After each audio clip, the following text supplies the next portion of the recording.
On April 14, 1865, just days after the surrender of Confederate General Robert E. Lee, President Abraham Lincoln was assassinated by John Wilkes Booth. The killing took place while the president and his wife attended the comedic play Our American Cousin. Booth, himself a famous stage actor at the time, entered the box in which the Lincolns were seated and waited for a moment in the play that he knew would elicit a big laugh. At that point, he burst through the box's inner door and shot Lincoln in the back of his head with a .44 caliber Derringer pistol. Booth also slashed one of Lincoln's guests with a knife and then jumped onto the stage where he yelled either "The South is avenged" or "Sic semper tyrannis." The latter is Latin for "thus always to tyrants," the state motto of Virginia, a phrase which has long been associated with the assassination of the dictator Julius Caesar. The shooting occurred at some point between 10 and 10:30 p.m.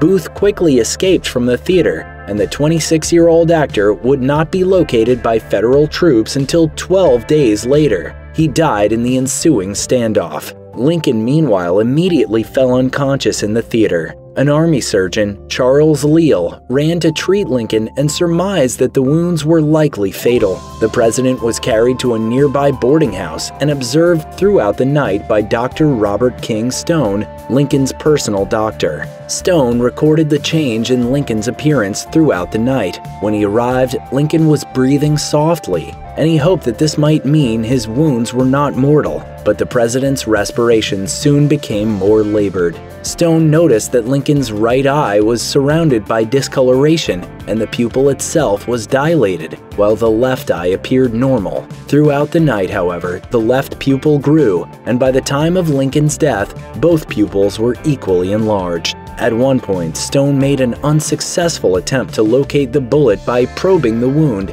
potentially causing Lincoln more harm in the process. In the end, Stone concluded that there was nothing left he could do. Lincoln was pronounced dead at 7:22 a.m. on April 15th. Lincoln's autopsy was performed at the White House by Army surgeons Edward Curtis and Joseph Janvier Woodward, while Surgeon General Joseph K. Barnes was also in attendance. In a letter to his mother, Curtis wrote that Lincoln's body was placed on boards and covered with sheets and towels. He and Woodward began by removing the top of Lincoln's skull to trace the path of the bullet that killed him. They didn't locate it until they removed the brain from Lincoln's body, at which point the bullet fell out of the organ and into a china platter below his head. In his letter, Curtis wrote, "There it lay upon the white china, a little black mass no bigger than the end of my finger, dull, motionless, and harmless, yet the cause of such mighty changes in the world's history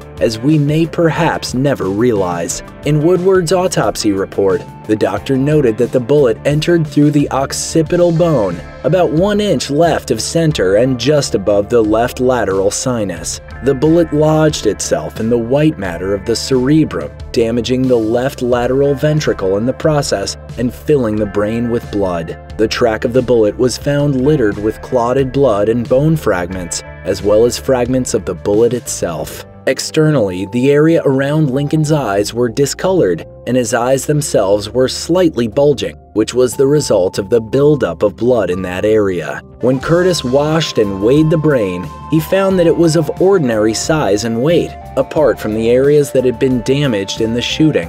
In addition to performing the autopsy, the doctors also cut off a lock of Lincoln's hair at the request of his widow, Mary Todd Lincoln. The embalmer then prepared Lincoln's body for its public viewing. The former president went on display in an open coffin in the White House, the Capitol, and then across the country on a 13-day train journey. Reportedly, millions of Americans traveled to pay their respects to the late president.